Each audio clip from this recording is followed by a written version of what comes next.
Yes, we are.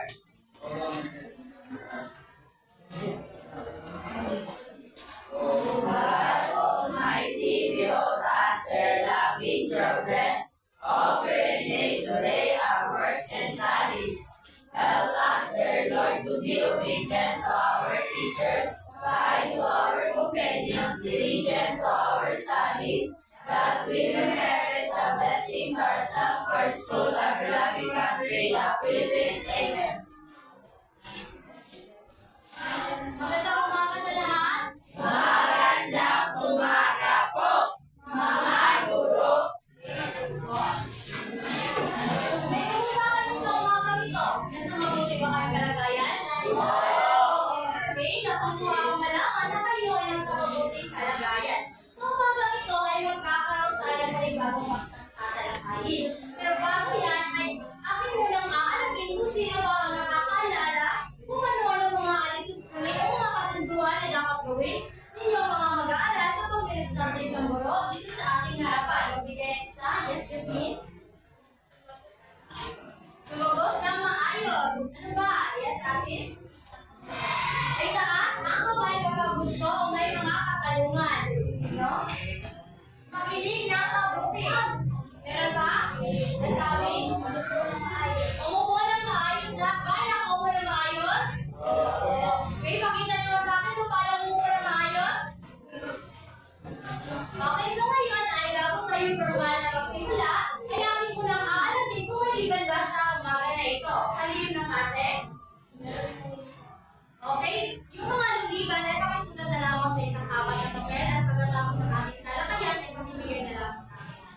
Okay, so ngayong umaga ay meron tayong manibagong paksa na tatalakayin. Pero bago yan ay, handa na ba kayo? Handa na ba kayo? Dito ngayon ay meron muna tayong unang gawain. Meron ako dito ibibigay sa inyo ng mga pirasong papel. Ibigay na lamang, teka.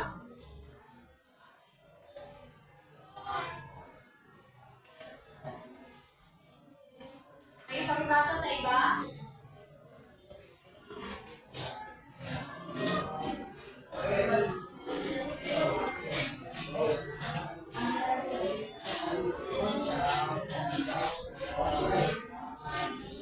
Okay, lahat ba? May pirasong papel? Okay, ang tanging gagawin ninyo ay nais kong isulat ninyo sa pamamagitan ng pagbuha ng pangungusap o talaga kung ano ba ang inyong mga kahilingan o palaging pinapanalangin sa Panginoon. Naupo kayo man ay bagong sulog, nga? Sino ba rito nanalangin? Lahat tayo ay nanalangin, diba? So, nais kong isulat dyan sa maliit na piraso ng papel kung ano ba ang inyong mga kahilingan o palaging pinapanalangin sa Panginoon. Para sa gawain nyo yan, ay bibigay ko lamang kayo ng 2 minuto. At muna na yung 2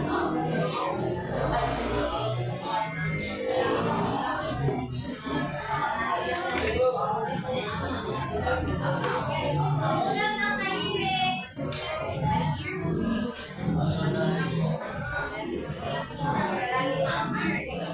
Manalangin ang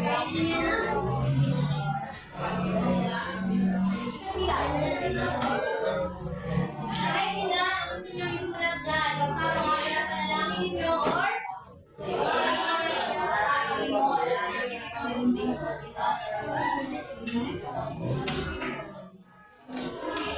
kahit ilan.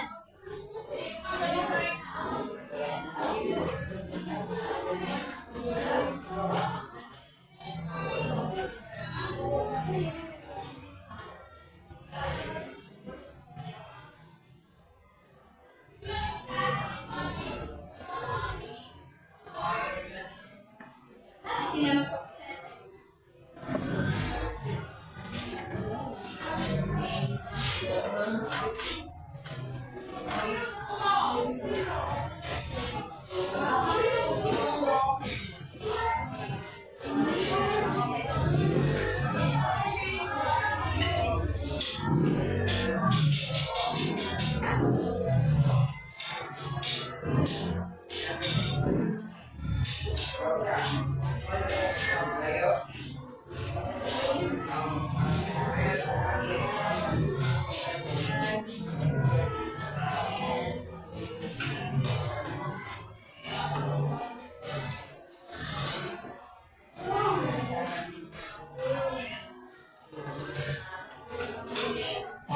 at natapos na ang tinakdang oras. Okay, tapos na ba lahat? Okay, makinig. Meron akong ininikip na mga numero sa ilalim ng iyong mga upuan na kitingnan.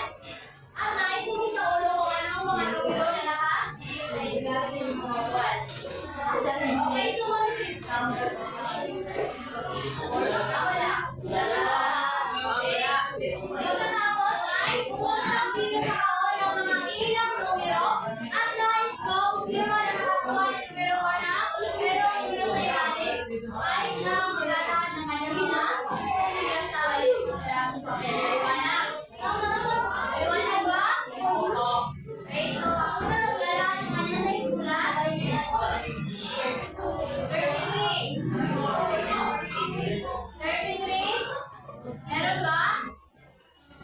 33. Wala? Okay. Okay, 33? Okay. 18. 18? 18? Sure? Wala. Wala. 39.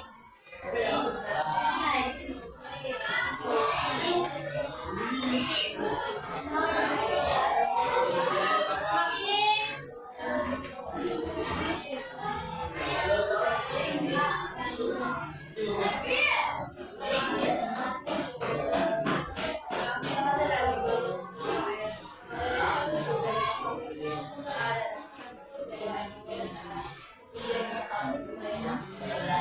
Palakpakan natin.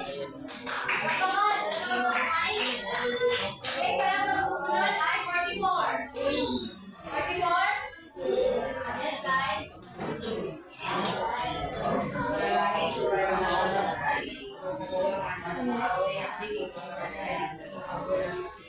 Okay, palakpakan na natin si Ay. Para sa uli, 31. 31? Dora?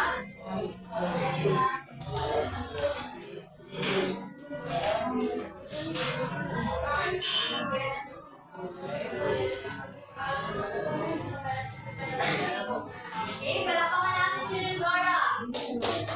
Palakpakan. Okay, ngayon, bakit sa aking sinagawang kumain? Ano ba sa tingin ninyo ay yung malilito o mga ideya? Kung ano ang ating paksa na tatalakayin para sa umaga na ito? May mga ideya ba kayo? Yes?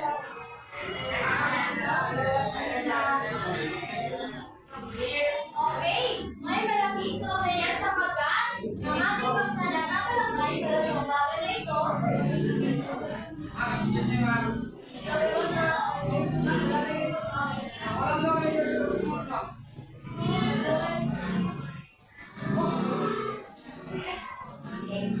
pakibasa na sabay-sabay.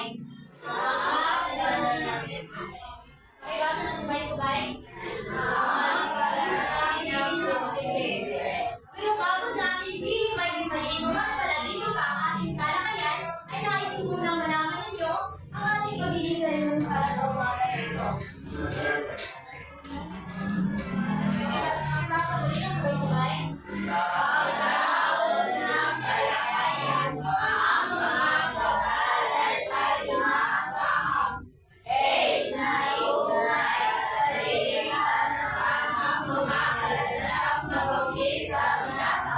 Maraming salamat. Tutulungan niyo ba ako na makamit ng layunin na ito?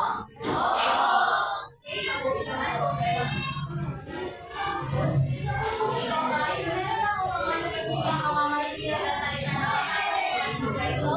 Ang nais ko, bigyan natin ito ng kasing kahulugan upang sa gayon ay matawaan o maintindihan ninyo ang kwento. So, sa pamamagitan ng pagbibigay kasi kahulugan ito ay alam ba niyo kung ano ang break the code? Please don't break the code and meron tayo ito, code sheet. Ito ang itsura ng code sheet. So, ang bawat letra ay may kaakibat na numero. Okay, yes? So, ang bawat letra A hanggang Z ay may kaakibat na numero. At hahanapin nyo lamang sa aking ibibigay ang tamang letra upang mabuo ang salita at nabigyan ninyo kasing tulugan ang salita. Halimbawa, ang salitang kalugon. So, hahanapin ninyo ang walong letra pin. At isa-isa ninyo, bibigyan ng letra upang mabuo ang salita o ang kasing tulugan ng salitang kalugon. So, ano ba kami nilagay ng kalugon? Okay, dalawa. Okay, so naintindihan? Okay, so tandaan. So tandaan, para sa pagbibigay ng kasitulugan ay gagawin natin itong baliksahan. Kung sino ang pamatang unang makapagbibigay sa akin at tamang sagot ay magkakaroon ng 5 puntos. Maliwanag? Handa na ba ang lahat? Oo. Handa na? Yes. Magkakaroon ng 3 palakpak. Okay, so tayo ay magsisimula na.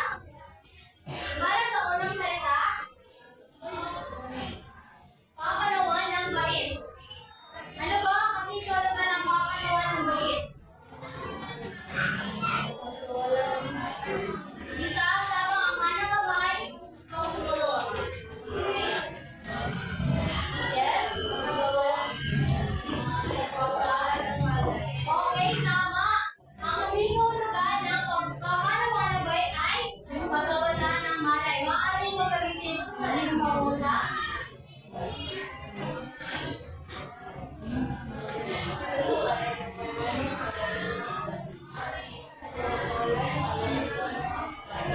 Okay, palakpakan natin. Para sa pangalawa, salita. Pagnanaknak. Ano ba ang ibig sabihin ng pagnanaknak? Papatatlo? Rego. Rego. Ano ba ang kasitulugan ng pagnanaknak?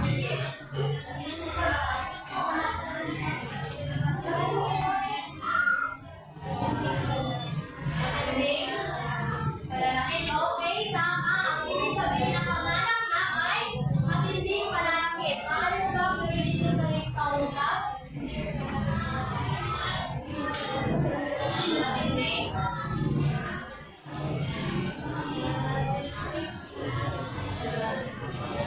Okay, palakpakan natin. Ayan na.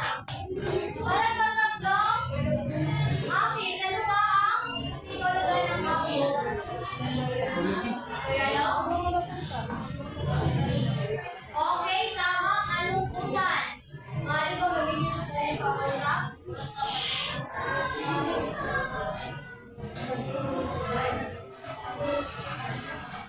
Okay, palakpakan sa Soriano. Para sa pang-apat.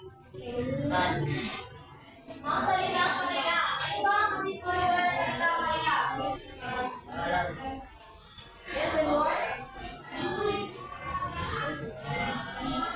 Maganda o kagandahan. Palakpakan sa Lord. Maaari mo gamitin sa iyong pangungkap?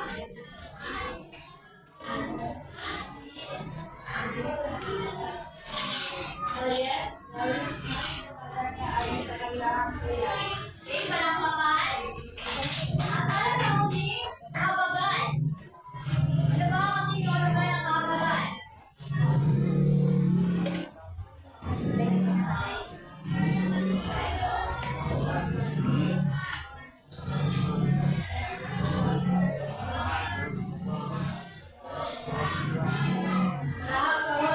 Ano ba ang kasitulugan ng habagan? Wala? Isa.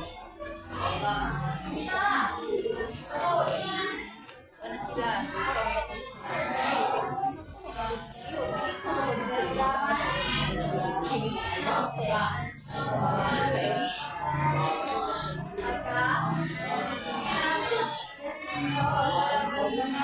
Okay, tama. Pagkaramdam ng awa. Maaari mo gamitin sa iyong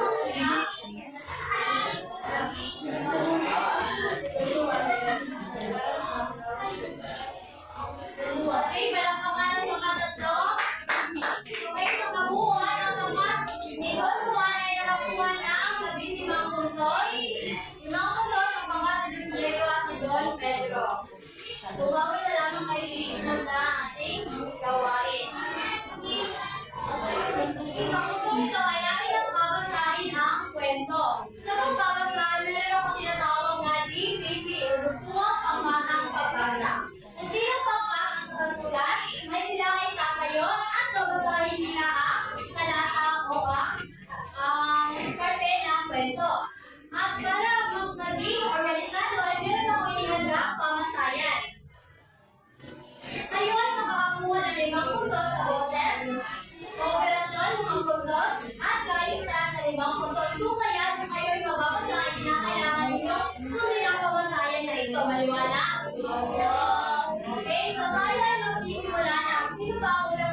pagbasa. Pagbawas na ng talata. Sa mga tunay, binigyan ko sila ng labis ng puntos sapagkat maayos silang binasa at sabay-sabay sila bumasa. Sa mga dalawa naman, ay binigyan ko lamang sila ng labing tatlong puntos sapagkat hindi naging maayos na paglalahan ng kanilang babasahin.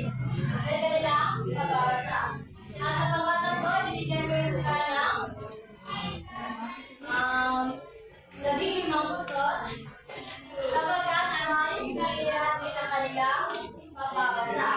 Upang mas maging matalinig ang ating talakayan o huwag tunawaan ninyo ang profesor, meron ako mga ininasang katalunan.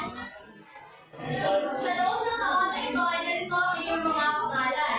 At pinili lamang ako ng ilang mag-aaral ng mga ilang mag-aaral. Pipili sila sa envelope na yan mula bilang 1 hanggang 8. Kung anong ano ang nakapaloob sa envelope ay kailangan sa pagkakas. Iwanan ba? Ano ba naman? Pipili nila. Okay, para sa unang pipili ng envelope ay si Lima Branca. Yes na. Pili ka ng isang envelope at sabi ng katanungan.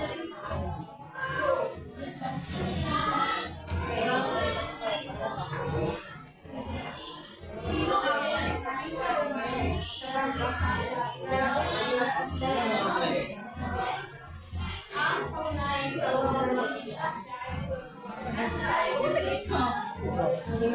okay, mahal pa natin si Jan. Ang oras na natin si Papa. Okay, so lang taon ng kwento ay si Luluan at kung saan Luluan ay isang magiting na mandirigma at makadiyos. Naniniwala rin si Luluan na ang panalangin ang magpapakilig na sa kanya at kung saan sitwasyong sinapit niya o kanyang pinag-aalakanan. Okay, so sa malaman. Okay, pero sa susunod na pamimili ng envelope o sobre. Nag-intro and then.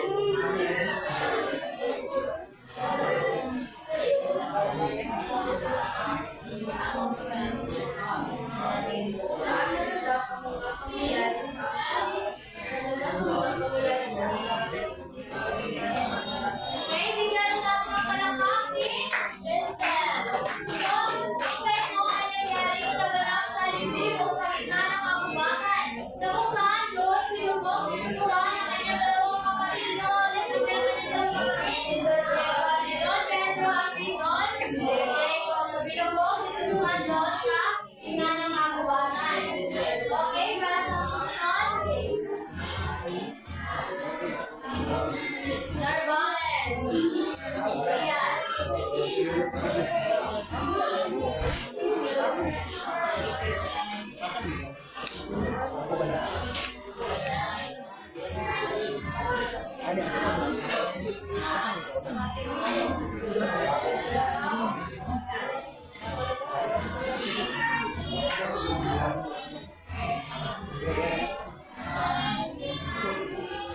Ang malagay.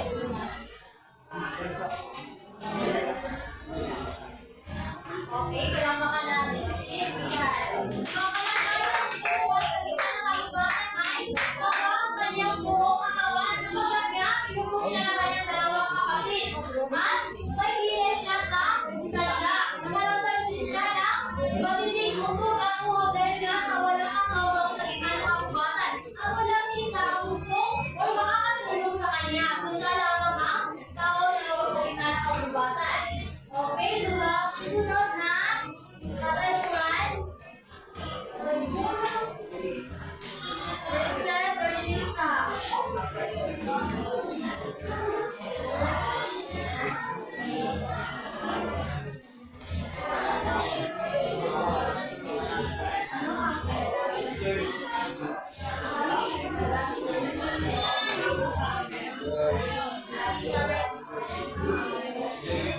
Okay, mahusay. Kapahan.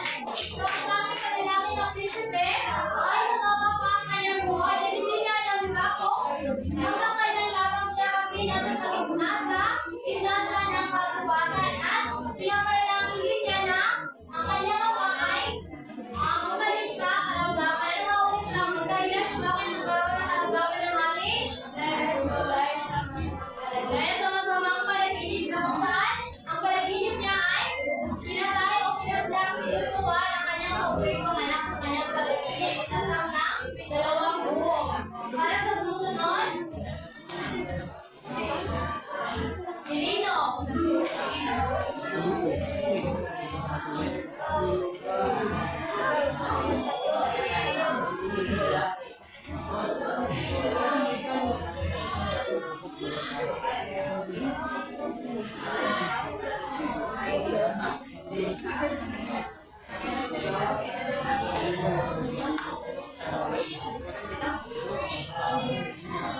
Naniniwala siya na ang balita ang Panginoon ay sumasagot sa panalangin sapagkat walang isulit sa Panginoon, di ba? Kung tayo ay nananalig o naniniwala sa Kanya. Para sa John Oriola.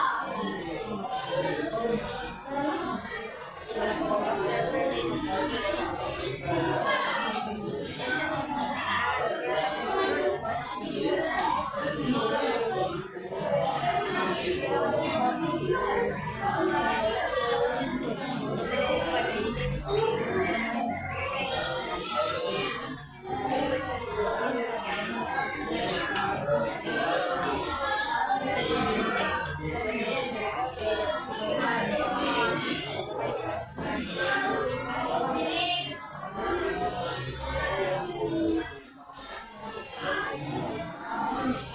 Bakit ako bakit na ikaw ay may matinding panalangin o pananampalataya?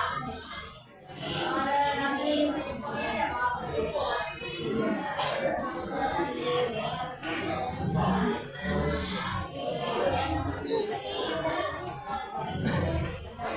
Okay. Ay, palakpakan si Oriola. Para sa uling katanungan, sorry.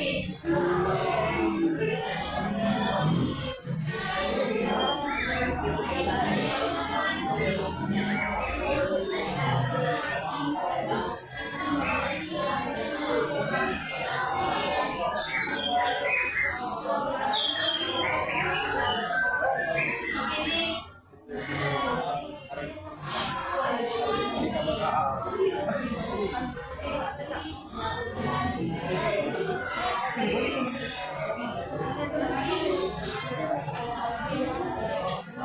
Okay, palakpakan si Darius. So, makikita sa sarili na ito, ang pagka-Pilipino natin, tayo mga Pilipino ay maraming panalangin sa Panginoon. Kaya, naniniwala tayo sa Kanya at araw-araw tayo nananalangin sa Kanya. At huwag tayong mawala ng pag-asa, dahil kahit ang mga pagsirakan, dumaan sa ating buhay. Magtiwala lamang tayo sa Kanya sapagkat walang sa Panginoon. Naiintindihan ba niyo ang kwento? Sino mga nagkakaroon ng kawan? Si Lord yan. Okay, so ano ka na panalangin? Ha? Bawal niyo ba kaya ang okay, tama. So, ano nga rin ha? Naging sitwasyon na pinagpapalitan ng kaswatan. Nakaramdam siya ng matinig gutom, maga ang kanyang buong katawan at nagkaroon siya ng pilay sa tadyak. So, sobrang lupit na kanya dinalang mula sa kanyang dalawang kapatid. So, sobrang talaga nakakawa si John Juan. So, naiintindihan ang kwento, Marilyn? Okay, so ngayon ay magkakaroon ulit tayo ng pangmatang gawain. So, kapali yung pangmatamang pangkat, John Diego, Luluan at Pedro.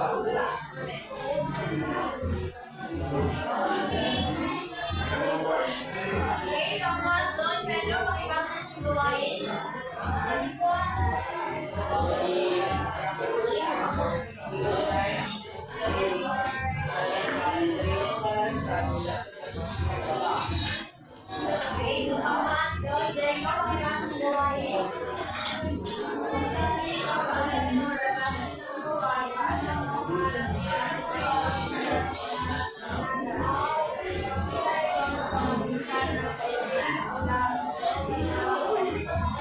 kapag ito, duluan. Iwasan ang dulo. Duluan, isama sa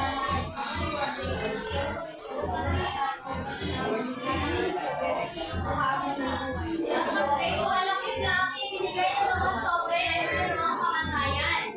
Pero kung magpaging malinawan kayo, ay meron akong pinadala dito. Kayo ay makakakuha ng 5 kutos, so ang ilalaro ninyo ay buhok sa inyo, ang binigay ang tamang, sablang, aksya, presentasyon, mga pagduduli, operasyon, at pagdamulan. Kung makabuhan kayo ay makakakuha ng 2 kutos, kung nasunod ninyo ang kamatayan ay kamaliwanag. Okay, so bibigyan ko lamang kayo ng 10 minuto. At ang isang 10 minuto ay magsisimula. Simula na.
niya. Naka-schedule sa mga. Ilagay na yung mga pangalan. Schedule sa mga.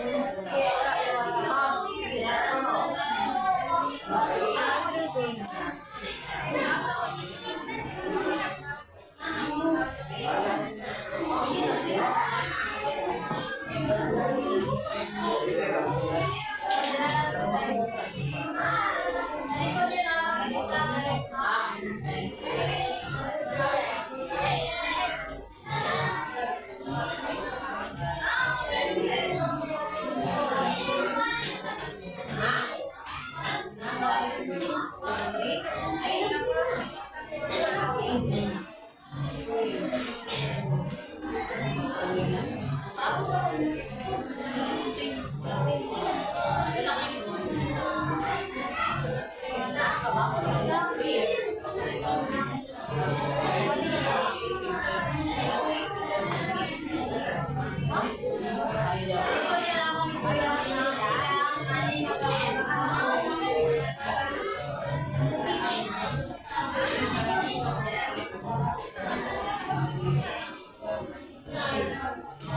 Dito ka na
steps.